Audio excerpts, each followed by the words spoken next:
Gilbert Jamal Smith is a mixed martial arts fighter from Colorado Springs, and he's going to be competing in the championship bout this Friday night at the World Arena. Hometown guy, we're going to cheer him on, right? John Martin got to speak with him right before RFA 22. John? Hello and good morning. I am hanging out with Gilbert Jamal Smith, the headliner for RFA 22 at World Arena this Friday night.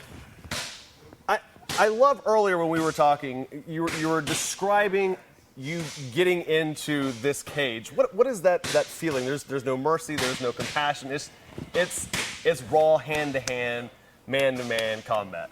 Yeah. For me, I think MMA or mixed martial arts or combat sports in general is the purest sport.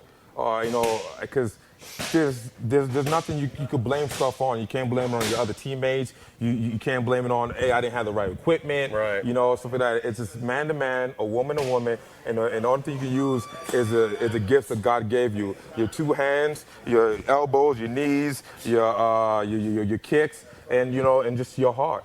I would say, although this is a violent sport, sort of, this is a very respectful sport. Right. The guy I'm fighting, I actually know. Yeah? We was in Vegas. Hey, Chris, we're going to hang out. No, what happened was we was in Vegas the 4th of July weekend, and we was watching fights, kicking it. We went out to the club and had a good time. Yeah. I mean, back then, that was back in July, we didn't know that we was actually going to fight. But it doesn't matter. I'm pretty sure we can go shake each other's hands, show that type of respect, step into that cage, go to work, this is our job, and then come out, no matter who wins, shake each other's hand again, probably go out to the club as an official after party at Thirsty Parrots. Hey, there it is. Yeah, so that's what it is. It's the healthy respect for each other, because you know how much hard work you put into this thing for years. You've lived in Colorado Springs since 2000. Yeah, since 2000. But your entire life, is kind of, talk a little bit about that. The thing is that, first and foremost, I want to say something. Chidi wants what I want. And I'm not going to give it to him. But but past that is that obviously, I sacrificed so much for the sport. The way I came up, I was raised in New York, New Jersey. I was living in bad neighborhoods, and I was raised to be tough.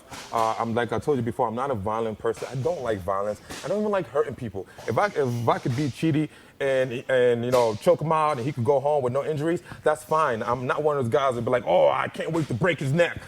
No, but I am going to beat him. I love it.